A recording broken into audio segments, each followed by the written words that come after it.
부자와 거지 나사로 비유를 통한 하나님의 나라라는 제목으로 말씀 증가하겠습니다. 우리 다 같이 인사 나누겠습니다. 이웃 사랑을 실천합시다.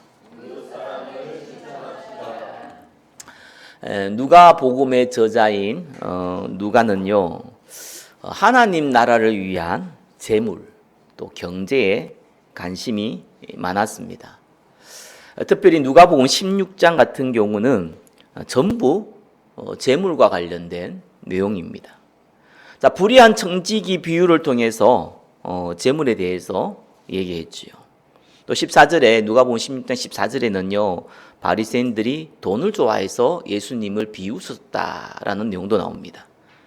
자, 오늘 본문도 부자와 나사로 비유를 통해서 전부 하나님 나라를 위한 재물과 관련이 있습니다. 자, 누가복음 15장의 탕자비유도 사실은 재물과 관련된 거지요. 자, 오늘 부자와 나사로 비유는 이 땅에 저와 여러분에게 주어진 이 재물에 대해서, 경제에 대해서, 쉽게 말해 돈에 대해서 어떠한 자세로 사용해야 되는지, 그리고 이것이 구원과 어떻게 연결되어 있는지 말해주고 있습니다. 물론 재물 그 자체가 구원과는 관련이 없지요. 자, 그러나 구원받은 자라는 그 증거에서는 재물과 관련이 많습니다. 자, 오늘 비유의 내용을 요약해 보면은요, 부자와 거지가 등장을 해요. 자, 부자는 날마다 호화롭게 생활을 합니다. 자, 거지는 부자의 상에서 떨어지는 것으로 배불리 먹으려 했지만 그럴 수가 없었죠. 자, 때가 되매 부자 또 거지 나사로 둘 다 죽었습니다. 자, 부자는요, 지옥에 갔다라는 것을 성경에서 나오고 있고요. 거지는 천국에 갔다라고 나와 있습니다. 여기서는 이 거지가 아브라함의 품에 안겼다라고 나옵니다. 자, 지옥에 있는 부자가 아브라함에게 부탁하는 장면이 나와요. 나사로를 보내서 그 손가락 끝에 있는 물을 찍어서 내 혀를 서늘하게 해 주옵소서. 내가 너무 이 뜨거운 지옥에서 고통당하나이다 라는 고백을 하지요. 이때 아브라함이 이곳에서 그곳으로는 건너갈 수 없다라고 얘기했어요. 그랬더니 부자가 또 다른 부탁을 합니다. 그러면은 나사로를 보내어가지고 자기 형제가 5명이 있는데 이들에게 증언해서 나처럼 지옥에 오지 않도록 해달라는 부탁이었습니다. 자, 아브라함이 대답하기를 살아있는 선지자들이 있다. 성경이 있다. 그걸 통해서 그들이 들을 것이다. 자, 살아있는 선지자들 통해서 듣지 않는다면은 나사로가 죽었다가 다시 살아나서 그들에게 말씀을 전해도 그들은 듣지 아니할 것이다 라면서 이 부자와 나사로, 거지 나사로 비유가 끝이 납니다. 자, 저와 여러분 먼저 알 게 있죠. 자, 구약 시대는 예수님 오기 전에는 어떻게 구원받았습니까? 그거 알 필요 있어요. 구약은 왜냐하면 성경에서요, 하나님께서 이 구약 성경이 뭡니까? 예수님이 얘기했잖아요. 나에 대해서 증거한 거라. 자, 그래서 구약 시대는요, 앞으로 오실 메시아, 예수 그리스도 오셨잖아요. 앞으로 오실 메시아를 믿음으로 구원을 받았습니다. 자, 신약 시대는 어떻게 구원을 받았습니까? 오신 메시아, 예수 그리스도죠. 그분을 믿음으로 구원을 받았습니다. 자, 그렇다면은 믿음으로, 은혜로 믿음으로 구원받았다고 했는데, 그러면은 믿는다는 것은 어떤 의미를 가지고 있습니까? 그게 굉장히 성경에서 중요하게 얘기하는 거예요. 자, 예수님이 십자가에 죽었고 부활했다라는 것을 인정하는 겁니까? 예, 꼭 틀렸다고 할 수는 없지만 그걸로는 답이 안 됩니다. 성경은 뭐라고 얘기하냐니까? 예, 영접하는 자라고 나옵니다. 그 말은 무엇입니까? 요한계시록 3장 20절에 나오잖아요. 그죠? 내가 네 마음에 문을 두드린다. 네가 마음의 문을 여서 내가 너와 더불어 먹고 너는 나와 함께 더불어 먹는다. 예, 갈라디아서 2장 20절에 뭐라고 나옵니까? 예, 내 안에 그리스도께서 사시는 것이라. 고린도서 3장 16절에는 뭐라고 나옵니까? 예, 너희가 하나님의 성전인 것과 하나님의 성령이 너희 안에 거하시는 걸 알지 못하느냐. 예, 한마디로 뭡니까? 예수님이 나의 주인이 되어졌다는 거예요. 그래서요, 성경에서 예수 그리스도를 믿는다는 것은요, 그분이 나의 주인이 되었다는 거예요. 주인으로 받아들이는 것이 그분을 믿는 겁니다.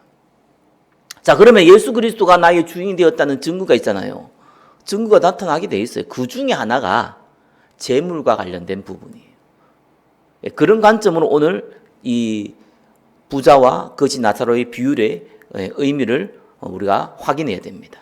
자, 오늘 말씀 통해서 예수 그리스도를 나의 주인으로 모신 자가 당연하게 하게 되어 있는 재물에 대한 태도, 경제에 대한 태도죠. 그걸 오늘 말씀을 통해서 확인하시고 나의 경제관, 재물관이죠. 다시 정립하며 이웃사랑을 실천하는 응답을 누리시기를 예수 그리스도의 이름으로 축원합니다. 자, 첫 번째입니다.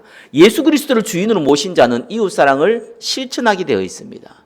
자, 누가복음 16장 19절에서 26절이 나와 있죠. 자, 한 부자가 있어 자색옷과 고운 베옷을 입고 날마다 호화롭게 즐기더라. 그런데 나사로라 이름하는 한 거지가 헌데투성이로 그의 대문 앞에 버려진 채 이렇게 나와 있습니다. 자, 19절, 20절은요. 부자가 얼마나 사치스러운 부자였는지 또 거지 나사로는 얼마나 어려운 상황인지를 20절 또 21절 이렇게 보여주고 있습니다. 자, 당시 신분은요, 그 사람이 신분에 대해서 척도는요, 그 사람이 입는 옷, 또 먹는 음식, 그리고 그 사람이 거주하는 집, 이 세 가지를 통해서 그 사람이 어느 정도의 신분과 부를 가지고 있냐라는 것을 알려줍니다. 뭐 오늘날도 마찬가지죠. 자, 여기서 자색 옷을 입었다라고 나옵니다. 이때 당시는 염료는요, 지금처럼 화학이 발달되어 있지 않았기 때문에 지중해 연안에 뿔소라고 있습니다. 그 뿔소라에서 채취된 그 염료를 사용했어요. 수천 마리를 통해 가지고 겨우 몇 그램 정도 얻는, 그러니까 아주 굉장히 귀한 것이죠. 자색 옷이란 거 알잖아요. 포도주색 옷, 그죠? 그 자색 옷입니다. 그래서 왕족, 귀족, 또 최고위의 관료만 입을 수 있는 그러한 신분 증명서와 같은 것이 옷이었어요. 그래서 고운 배옷이 있는데, 고운 배옷, 그때 당시에는 이 속옷을 잘 안 입었습니다. 없기도 했고요. 없으니까 못 입죠. 근데 여기 고운 배옷이라는 것은 피부에 닿는 속옷을 얘기하는데요. 뭐 지금처럼 뭐 러닝 팬티 이런 것들이 없었어요. 그러니까 오히려 속옷을 입으면 오히려 몸이 불편합니다. 그래서 오히려 안 입는 게 편해요. 근데 이제 여기 속옷을 입었다는 것은 굉장히 부드러운 거겠죠. 이때 당시에는 이집트에서 수입된 세마포라고 나와 있습니다. 그러니까 이거는 뭐 아무나 살 수 있는 옷이 아니죠. 어쩌면 돈 있어도 못 사는 것이 이런 옷입니다.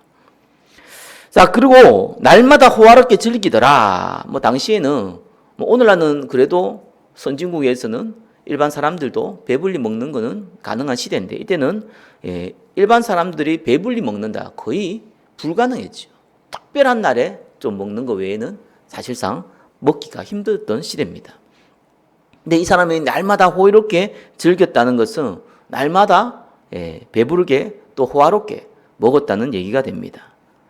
자, 20절에 그의 대문 앞에 이 나사로가 버려졌는데요. 이 대문이라는 것도 마찬가지입니다. 큰 땅을 소유한 그러한 지주, 큰 전택을 가지고 있는 주주에게나 대문이 있었습니다. 지금처럼 아무나 대문이 있는 그런 시대가 아니었죠.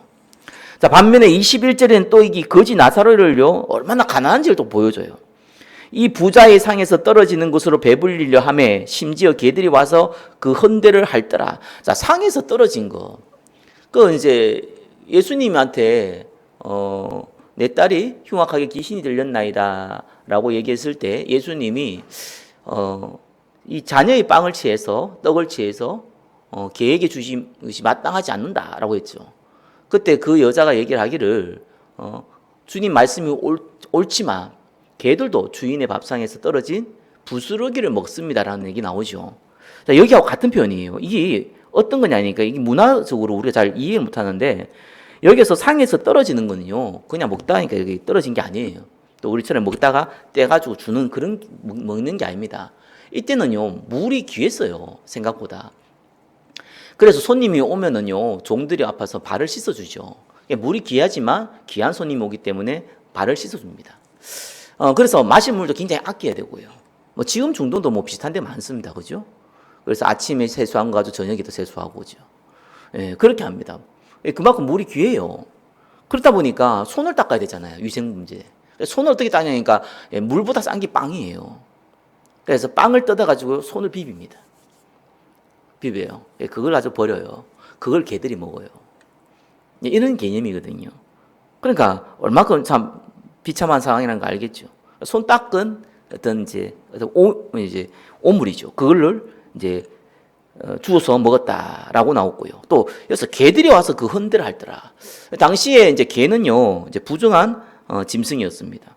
개는 본능적으로 자기 몸이 다쳤거나 아니면 자기 동족이나 자기 이 종류의 개나 아니면 사람이라도 이렇게 헌데 다친 데 있으면은 핥는 본능이 갖고 있습니다. 근데 이 개는요, 부정한 짐승이거든요. 자, 이런 부정한 짐승이 자기가 몸이 흘렀다고 해서 와서 핥는데 물리쳐야 될 거 아니에요. 물리칠 힘이 없는 거예요. 이걸 이제 이렇게 표현을 한 겁니다. 사실 너무 비참한 표현이죠. 예, 오물을 먹는데 그걸로도 배불리 먹을 수도 없고, 심지어 부정한 짐승이 와가지고 자기의 다친 곳을 핥는데 그걸 물리칠 힘도 없고, 이 정도로 그가 완전히 사회에서 소외된 그의 상태를 보여주고 있습니다. 22절에 이에 그 거지가 죽어 천사들에게 받들려 아브람 품에 들어가고 부자도 죽어 장사되매 그가 음부에서 고통 중에 눈을 들어 멀리 아브람과 그의 품에 있는 나사로를 보고 이렇게 나오죠. 자, 죽어서 거지 나사로는 천국에 갔습니다. 부자는 죽어서 지옥에 갔다고 나오죠. 여기서 자칫 우리가 오해하면 안 되죠. 그죠? 부자는 지옥 가고 거지는 천국 간다. 가난한 자는 천국 가고 부유한 자는 지옥 간다. 이런 말이 아니죠. 당연히 그 말 아닙니다. 자, 부자는 오실 메시아를 믿지 않았으므로 지옥 갔고 거지는 메시아를 믿었으므로 천국 갔다라는 것은 우리가 기본적으로 알고 있는 지식입니다. 자, 물론 본문에서는 그 내용을 넣지는 않았어요. 왜 그렇습니까? 이 말은요, 지금 이 비유를 듣는 대상자가요, 유대인들과 예수님을 따라다니는 제자들이에요. 그 바리새인들, 유대인들, 또 예수님 따라다니는 제자거든요. 이들은 전부 다 하나님을 믿는다고 생각하고 사는 사람입니다. 그죠? 이들은 전부 다 오실 메시아를 기다리고 있다고 생각하는 사람들이에요. 그래서 이들에게 강조하고자 하는 내용을 지금 다른 내용을 전달하고자 하는 거예요. 그들은 다 하나님의 자녀라고 생각하고 있으니까요. 본인들이 나는 하나님 믿는지 아닌지 모르겠다 이러면은 나를 믿으라 할 건데 지금 대상자가 그 대상자가 아닙니다. 다 유대인들이 대상자예요. 본인 다 예수님 잘 믿다고 생각하고 있는 사람들이에요. 그래서 여기서 우리가 몇 가지 볼 필요 있죠. 첫 번째는요, 부자는 하나님께 받아서 부자가 되고 거지는 하나님께서 저주를 받아서 거지가 되었다는 것이 아니라는 거예요. 이것부터 저와 여러분이 이해하셔야 돼요. 자, 당시 유대인들은요, 물질적인 부유가 하나님이 그 사람을 축복했다는 증거로 삼았어요. 부자는 하나님께 믿음이 좋은 사람, 가난한 사람은 믿음이 없는 사람. 자, 이런 척도로 삼았던 것이 그 시대의 분위기였습니다. 근데 저와 여러분 잘 알잖아요. 어떤 사람이 부자가 되는 데는요, 그 사람의 노력도 필요하겠지만, 소위 말해서, 여러분 진짜 부자가 되려면은, 부유한 사람이 되려면은요, 운이 잘 맞아 떨어져야 됩니다, 사실은요. 아니면 부자의 자녀로 태어나는 것도 뭐 부자가 되는 길이잖아요. 그것도 뭐 어떻게 보면 세상 말로는 운이죠. 또 실력이 뛰어난다 하더라도요, 그거요, 시간표 시대에 잘 맞아야 돼요. 우리 뭐 흔히 이런 얘기잖아요. 앞서간 기술, 뭐 시대를 앞서간 음악, 시대를 앞서간 작품, 뭐 이런 것도 많이 들어봤잖아요. 왜냐하면은 중요한데 시대를 잘못 맞은 거예요. 옛날에 뭐 300년 전에 뭐 축구를 잘해서 뭐 농구를 잘해서 스타가 되고 뭐 부자가 된 사람이 있겠습니까? 없잖아요. 오늘날 유명한 스포츠 스타가 300년 전, 400년 전에 태어났으면요, 그들은 사실상 백수예요. 가난할 수밖에 없었어요. 근데 시대를 잘 만든 거죠. 이 시대는 스포츠를 잘하면은, 그것도 가지고, 큰 부를, 가질 수 있는 시대입니다. 그렇기 때문에, 어떤 말은, 불신자 말대로 하면은 운이 좋은 겁니다. 왜 그렇겠습니까? 원래 하나님은 공평하신 하나님이잖아요. 그러니까 아담과 하와의 타락한 이후로 모든 것이 불공평해졌어요. 그래서 죄가 들어오고요, 욕심이 들어오고요. 그래서 어떻게 보면 믿는 사람 중에서 부유한 사람이 거의 없잖아요. 많지 않잖아요. 자, 둘째는 뭡니까? 예수 그리스도를 주인으로 모신 사람은요, 이웃 사람을 본능적으로 할 수밖에 없어요. 그걸 얘기하고 있습니다. 지금 본문은요. 자, 하나님이 부를 주신 목적이 뭐겠습니까? 그죠? 예. 아담과 하와 이후로 사실상 이 부에 대한 개념이요, 왜곡되어져 버렸습니다. 그래서 이 재성이 움직이는 세상이 되어버렸습니다. 그래서 이 땅을 신락원이라고 합니다.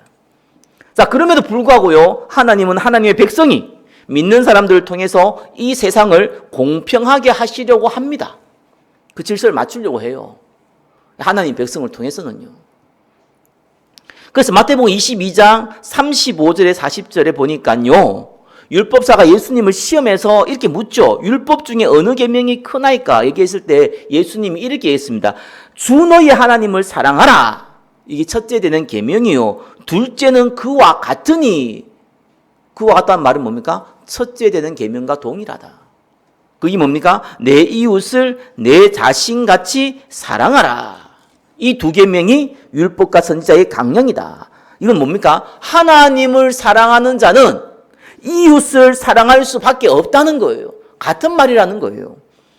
그래서 하나님을 사랑한다고 말하면서 이웃을 사랑하지 않는 자는 하나님을 사랑한 자가 아니라는 얘기예요. 하나님을 주인으로 모신 자가 하나님을 사랑하는 자요. 하나님을 사랑하는 자는 당연히 이웃을 사랑할 수밖에 없다는 논리입니다.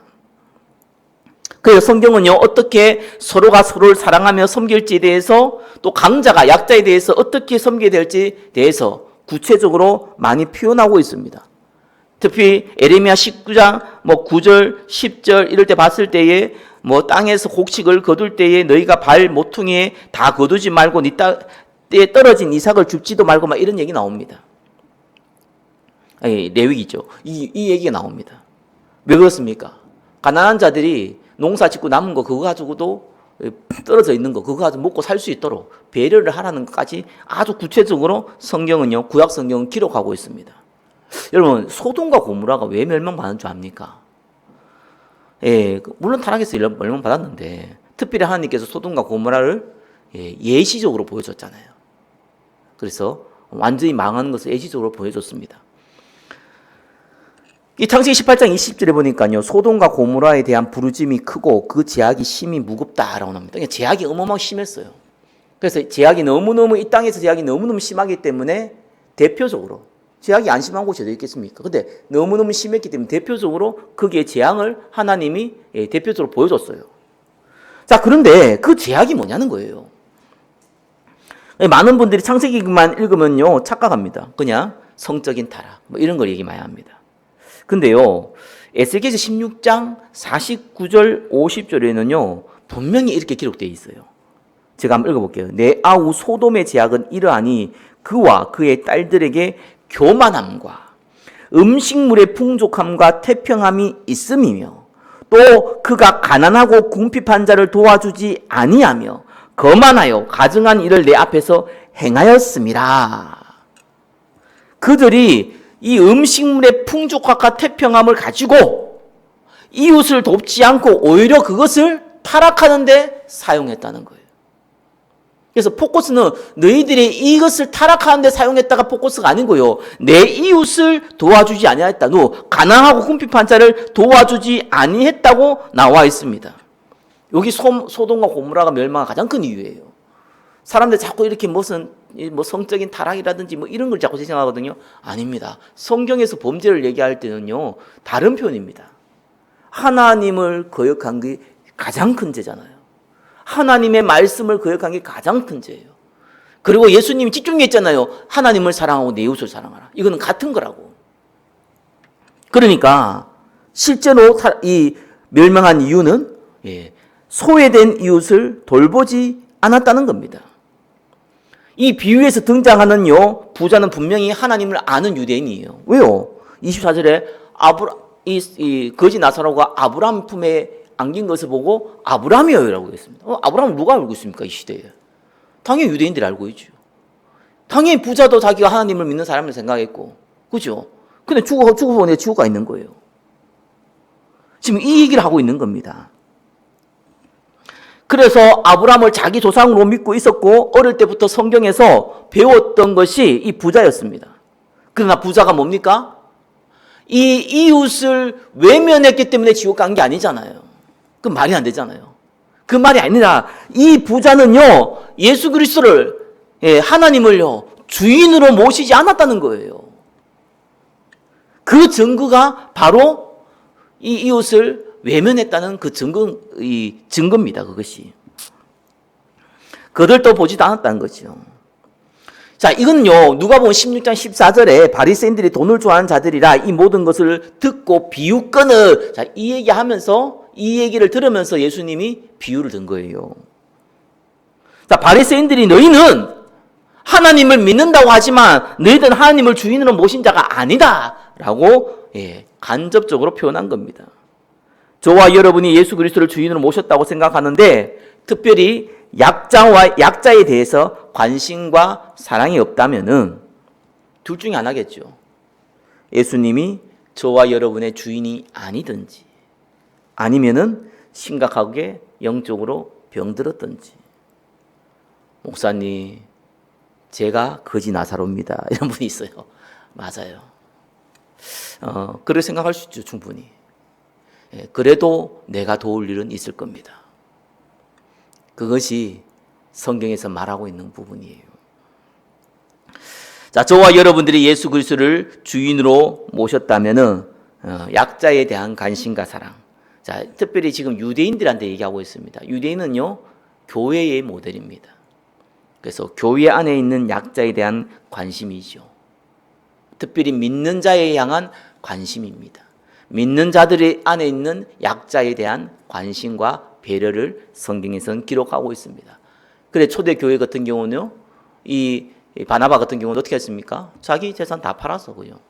어떻게 했습니까? 다 교회에 바치고 이렇게 했죠. 그래서 가난한 사람을 나눠줬다 이런 얘기가 나오죠.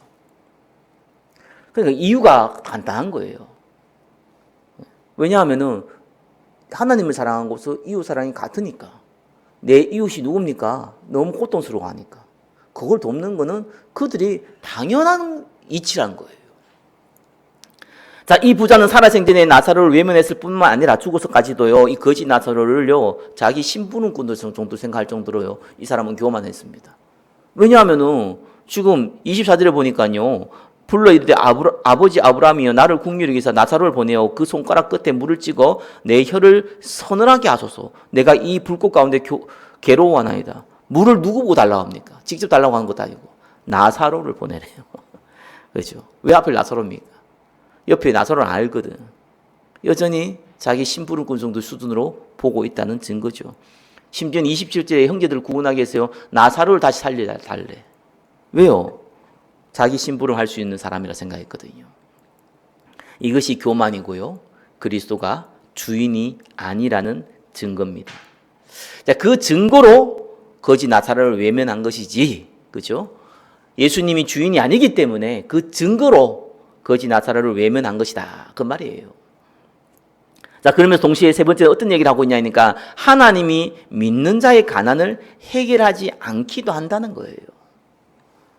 25절에 아브라함이여 이르되 예 너는 살아있을 때에 좋은 것을 받았고 나사로는 고난을 받았으니 이것을 기억하라. 이제 그는 여기서 위로를 받고 너는 괴로움을 받느니라. 그뿐 아니라 너희와 우리 사이에 큰 구르텅이가 놓여 있어 여기서 너희에게 건너가고자 하되 갈 수 없고 거기서 우리에게 건너올 수도 없게 하셨느니라. 자, 당연히 이제 오고 갈 수는 없는데 여기서 자, 이 땅에서 부유하면 죽어서 고통받고 이 땅에서 가난하면 죽어서 위로를 받는다 그런 말이 아니잖아요. 자, 부자는 살았을 때에 뭘 주인으로 삼았겠습니까? 만몬신. 돈이죠, 돈. 돈이 자기 주인이었습니다. 그러니까 당연히 고통을 받는 거죠. 자, 나사로는요, 가난의 고난을 당했지만 여기는 표현하고 있진 않죠. 예수님을, 그리스도를 주인으로 모셨다는 것을 우리가 유추할 수 있습니다. 자, 보통 나사로처럼요, 가난하면은 우리가 어떤 기도를 합니까? 뭐 부자가 되어 달라는 기도는 안 한다고 하더라도 그죠? 이 가난은 면하게 하여 주옵소서. 이런 기도하는 건 당연한 겁니다. 그런데 해결되지 않았어요. 거지 나사로는 죽었을 때 지금 성경에 보니까 부자는요 장사 지냈다 나와요. 근데 거지는요, 그 얘기가 없어요. 그 말은요, 장사도 못 지었다는 얘기도 우리가 유추해 볼 수 있잖아요. 그러니까 이 사람은 가난을 면하지 못하고 하나님 품에 안겼습니다. 자, 이거는요, 가난한 성도들은 누구나 하는 고민이죠. 그래서 이 메시지를 누구한테 줬냐니까 사실은 가난한 제자들한테 준 거예요. 거지 나사로가 누굽니까? 하나님 믿는 사람 중에 충고한 사람이잖아요. 근데요, 거지로 죽었어요. 지금 물질적인 거 얘기하죠. 제자들에게 너희도 가난하지 마. 앞으로 계속 가난할 수 있다. 그 얘기를 하고 있는 거예요. 그래서 저와 여러분들은요, 경제에 대해서 하나님 나 부유하게 해주세요. 틀린 기도 아니라고 봅니다. 복음을 위해서, 하나님 나라를 위해서 내가 사용하기 위해 하나님 나에게 경제의 축복을 주옵소서라고 기도하는 것이 왜 틀린 기도고 왜 잘못된 기도입니까? 좋은 기도고요. 맞는 기도고요. 올바른 기도입니다. 그러나 그 응답이 없다고 해서 하나님이 잘못된 것이 아니라는 거예요. 어떤 사람에게는요, 그 가난을 계속 가지도록 하시기도 합니다. 우리는 그거를 인정해야 됩니다. 자, 오늘 본문 비유는요, 하나님을 주인으로 모시고 있다고 하면서 실제 돈을 주인으로 모시는 자에 대한 경고의 말씀을 하고 있는 겁니다. 자, 그렇다면 예수 그리스도를 믿는 자의 축복은 뭡니까? 물질적인 것이 사실상 어떤 면에서 하나님이 때에 따라 성경에서는 믿는 자에게 경제의 축복을 주기도 하죠. 그러나 실제로 왔을 때 믿는 자에게 축복은요, 하나님이 우리와 함께 하는 거예요. 대표적인 인물이 요셉이잖아요. 그죠? 요셉을 봤을 때에 이 애굽에 있는 주인이 뭐라 했습니까? 여호와께서 그와 함께 하심을 보았다라고 나오죠.